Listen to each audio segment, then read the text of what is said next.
तू का तुझ्या पात्राला इतका गांभीर्याने घेतोयस अर्जुना? का एवढा शोक करतोयस? एका रंगमंचावर उभा आहेस. जे लोक इथं रंगमंचावर विजयी होतील ते खरोखर विजयी झालेले नसतात आणि जे हरले ते खरोखर हरलेले नसतात. या क्षणी तुझ्यासाठी जे योग्य आहे फक्त तेच कर. हाच गीतेचा संदेश आहे समस्त विश्वासाठी.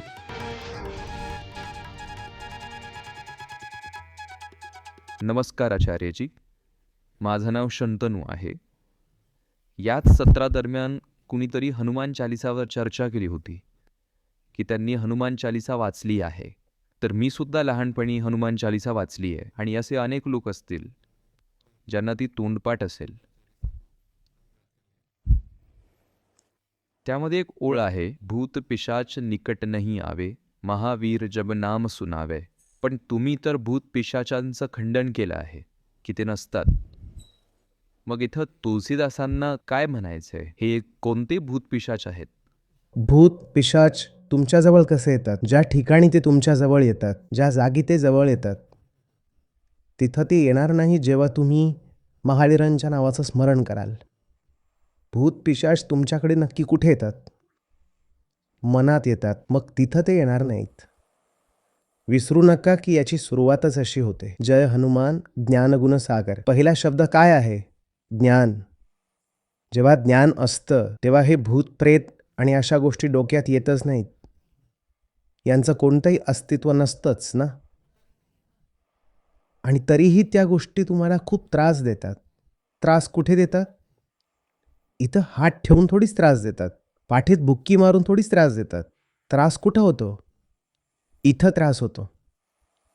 तिथं येणार नाहीत.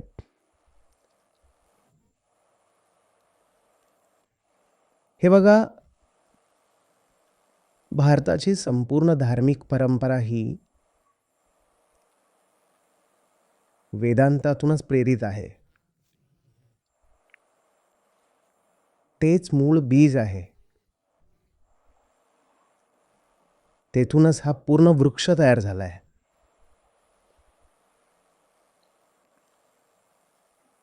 पण लोकांपर्यंत जेव्हा ही गोष्ट पोहोचवायची असते तेव्हा ती सर्व ग्राह्य बनवावी लागते.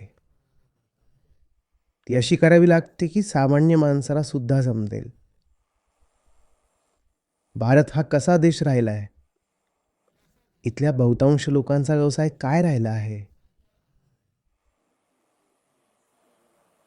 भारत एक कृषीप्रधान देश राहिला आहे. इथले बहुतेक लोक शेतकरी राहिले आहेत. आणि जेव्हा तुम्ही शेती करता तेव्हा विशेष लिहिण्या वाचण्याची गरज नसते ना. कमी शिकून किंवा अजिबात न शिकता सुद्धा काम चालतं. कारण तुमच्या व्यवसायात तुम्हाला जगाचं खूप ज्ञान घेऊन काय करायचं आहे. त्यामुळे सामान्य जनतेचा शिक्षणाचा स्तर कधीच खूप उंच नव्हता. पण त्याच वेळी हेही गरजेचं होतं की वेदांताची जी सूक्ष्म शिकवण आहे ती त्यांच्यापर्यंत पोहोचवली जावी. म्हणूनच त्याला सर्व सुलभ बनवलं गेलं. संतांनी ती गोष्ट अशा प्रकारे सांगितली की लोक ती पचवू शकतील. जर तुम्हाला थेट उपनिषदांची सूत्र दिली असती तर तुमच्यासाठी ती समजणं खूप कठीण झालं असतं. समजलीच नसती. आता वेदांताची प्रस्थानत्रयी असते. त्याचे 3 स्तंभ असतात. एक उपनिषद, दुसरी भगवद्गीता आणि तिसरं म्हणजे ब्रह्मसूत्र. त्यावर मी आजवर चर्चाच केली नाही. माझी खूप इच्छा आहे की त्यावर बोलावं. पण प्रश्न हा आहे, कुणासोबत बोलू? लिहिलं जाऊ शकतं, पण लिखाणात खूप वेळ जातो. तर मी स्वतःच या दुविधेमध्ये आहे की कधी वेळ मिळेल आणि मी त्याच्यावर टीका, भाष्य असं काहीतरी लिहू शकेन. खूपच क्लिष्ट आहे आणि ते लोकांपर्यंत पोचवायचं आहे, सोपं करायचं आहे. मग ते तसंच बोललं जातं जसं हनुमान चालिसेत सांगितलंय, संकेतांच्या स्वरूपात. जर एखादा माणूस मानत असेल की भूतप्रेत असतात तर त्याला हनुमानजींपर्यंत कसं आणायचं? हनुमानजींपर्यंत आणण्याचा अर्थ आहे त्याला रामापर्यंत घेऊन जाणं. एका माणसाच्या मनात अंधश्रद्धा घट्ट बसली आहे की भूतप्रेत तर असतातच भाऊ. आणि त्याला त्या भूतांबद्दल ओढही वाटू लागली आहे. त्याला वाटतं की त्याच्या आईचं भूत अनेकदा त्याच्याकडे येतं. हे अजूनही छोट्या शहरांमध्ये चालतं की आईचं किंवा आजीचं भूत येतं आणि मग मोठा उत्सव असतो की आज आजी आली आहे. मग तुम्ही त्याला कसं असं सांगू शकाल की भूतप्रेत नसतातच? भूत नसतात म्हणणं म्हणजे त्याच्यासाठी आजी नसते असं म्हणण्यासारखं आहे. तो ऐकणार नाही. पण त्याला रामाच्या जवळ सुद्धा घेऊन यायचं आहे. मग हा मार्ग काढला जातो की बघ, भूतप्रेत तुला खूप त्रास देतात ना. ते काळू भूत होतं जेव्हा तू त्या वडाच्या झाडाखालून जात होता तेव्हा तुझा पाय मोडला होता ना. खरं तर काहीच झालं नव्हतं. अंधाऱ्या रात्री जात असताना दगडाला ठेच लागून पाय मोडला. पण पूर्ण किस्सा असा आहे की ते काळू भूत आहे आणि त्या वडाच्या झाडावर राहतं आणि जवळून कोणी गेलं त्यातल्या त्यात शनिवारी, त्याचं काही खरं नाही. आता त्याचं तमडं तुटलंय. त्यालाच तो प्रमाण मानतो की भूत तर असतंच. म्हणतोय की नसतं तर पाय मोडला असता का? आता तुम्ही त्याला ज्ञानाचं सगळं भांडार देऊन सांगा की भूतप्रेत नसतात, तर तो खूप मोठा कार्यक्रम चालेल. तर यावर संतांनी चांगला उपाय काढला की हा भूतप्रेत तर असतात, पण जर तू हनुमानाचा जप केलास तर ती तुझ्या जवळ येणार नाही. ते म्हणाले ठीक आहे, तू ठेव भूतप्रेत तुझ्याकडे, पण यामुळे तू रामाच्या जवळ जरी येशील आणि जेव्हा जवळ याल तेव्हा शक्यता आहे की हळूहळू तुम्ही स्वतःच त्या अंधश्रद्धेतून मुक्त व्हाल. तर अशा प्रकारची ही व्यवस्था केली जाते. कोणती व्यवस्था कोणासाठी केली आहे हे लक्षात ठेवत जा आणि संकेतांना तथ्य मानत जाऊ नका. आता ही सुद्धा गोष्ट आहे की बाल हनुमान उडत गेले. मग त्यांना भूक लागली. त्यांनी पाहिलं की एक छान पिकलेलं फळ आहे आणि त्यांनी सूर्यालाच गेलेलं. तीनही लोक भयो अंधियारो. तुम्ही हे मानणार का की असं खरोखर झालं होतं? ही गोष्ट प्रतिकात्मक आहे ना. ही एक प्रकारच्या मनाकडे इशारा करते. भोळं पण सामर्थ्यवान मन, त्याचे प्रतीक आहेत हनुमान आणि खूप सुंदर प्रतीक आहेत हनुमान. हनुमान चालिसा मी सुद्धा लहानपणी खूप वाचली आहे. आपल्या सर्व देवी देवतांमध्ये मला हनुमानजी खूप आवडतात. त्यांच्यात एक निष्कपटपणा आहे. तिथं कुठेच असं दिसत नाही की ते स्वतःसाठी काही करतायत. त्यांचं शरीर पाहायचो आणि खूप आनंदी व्हायचो. वाटायचं असंच असायला हवं, गदाधारी.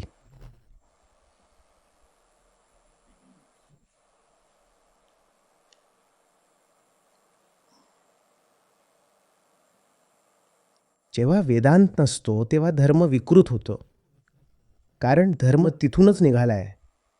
धर्मात सांगितल्या जाणाऱ्या सर्व गोष्टी समजून घेण्याची ताकद आणि गुरुकिल्ली तुम्हाला वेदांतातच मिळणार आहे. आपण त्याचा अभ्यास करत नाही, म्हणून आपण गोंधळून जातो. या भ्रमापासून वाचलं पाहिजे. प्रणाम आचार्यजी. जसं तुम्ही म्हणालात की हनुमान चालिसाद्वारे लोकांना श्रीरामाच्या जवळ आणलं जाऊ शकतं, पण जर कुणी अध्यात्मावर विश्वासच ठेवत नसेल तर? जसं माझ्या कुटुंबात माझे 2 भाऊ आहेत. एक 17 वर्षांचा आहे आणि एक 21 वर्षांचा. ते सोशल मीडियाचा खूप वापर करतात आणि ते वाईट मार्गाला चालले आहेत. तर जसं तुम्ही म्हणालात की हनुमान चालिसाद्वारे श्रीरामाच्या जवळ आणलं जाऊ शकतं, तर तो सुद्धा भूतप्रेत या गोष्टीवर विश्वास ठेवतो. तर मग मी त्याला जर सांगितलं की हनुमान चालिसेचा जप करून किंवा रामराम करून होणार नाही, तर त्यांना खऱ्या अध्यात्माजवळ कसं आणायचं हा प्रश्न आहे. तुम्ही रामाजवळ तर याल ना. रामाच्या जवळ आले तर मग रामचरितमानस वाचतील. रामचरितमानस वाचून तिथून मग योग वासिष्ठकडे जातील. असं वडील मानतात. त्यांनी जप केला आणि रामराम म्हटलं. पण जर तुम्ही तिथेच थांबलात तर गोष्ट बनणार नाही. थांबलात सुद्धा आणि स्वतःच्या मतानुसार अर्थ काढला तर मग काही होणार नाही. हनुमान म्हणूनच आहेत जेणेकरून तुम्ही श्रीरामापर्यंत पोहोचू शकाल. तुम्ही त्यांना विचारलं तरी ते हेच सांगतील की मी तर फक्त एक साधन आहे, साध्य तर राम आहेत. तुम्ही माझ्यापाशीच का थांबताय? तिथपर्यंत पोचा ना.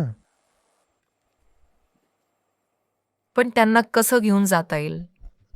मी तुमची सगळी पुस्तकं घरी नेली आहेत, लायब्ररी केली आहे. जर गोष्ट बनत नसेल तर ती तशी बनणार नाही. आपल्या बाजूने प्रयत्न करून पहा, जेणेकरून मनात खंत राहणार नाही. पण मी पुन्हा सांगतोय, ज्याला यायचं असतं तोच येतो. ज्याची आपली समज प्रणाम देते, ज्याची वेळ आली आहे, जो आपल्या दुःखांबद्दल संवेदनशील झाला आहे, तोच येतो. बाकी तुमचं कर्तव्य आहे की तुम्ही प्रयत्न करा, पण येईल तोच जो स्वतःच्या इच्छेने येईल. घरच्यांनी ओढून आणलं म्हणून कोणी येईलच असं नाही. आचार्यजी, एक गोष्ट समजत नाही की कोणत्या मर्यादेपर्यंत त्यांना फोर्स करावं. जसं यावेळी मी आईला फोर्स करून शिबिरात घेऊन आले आहे. कोणत्या स्तरावरचा? कोणत्या मर्यादेपर्यंत? तुम्ही संस्थेत विचारा ना, कोणत्या व्यक्तीसाठी कोणता कोर्स उपयुक्त आहे. नाही, कोर्स नाही, कोणत्या मर्यादेपर्यंत त्यांना फोर्स केलं पाहिजे. अच्छा, फोर्स का? त्या सीमेपर्यंत की पलटून ते तुम्हाला मारायला लागतील. तुम्ही धक्का देऊन घेऊन आलात, जास्त जोर लावला तर. आपण याचं काय उत्तर देऊ की आपण कुणावर किती जोर लावू शकतो? काय उत्तर द्यायचं याचं?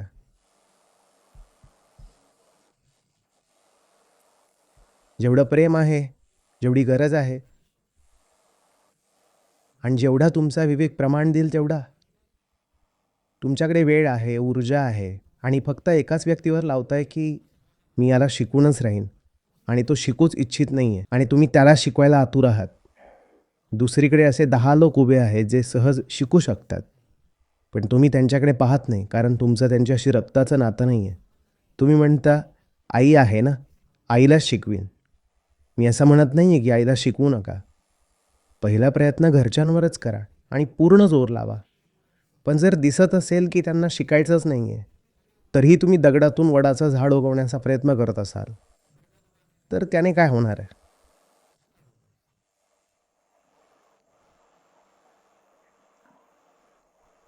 ही गोष्ट सर्वांसाठी नसते. सर्वांसाठी असते, पण सर्वांसाठी प्रत्येक वेळी नसते.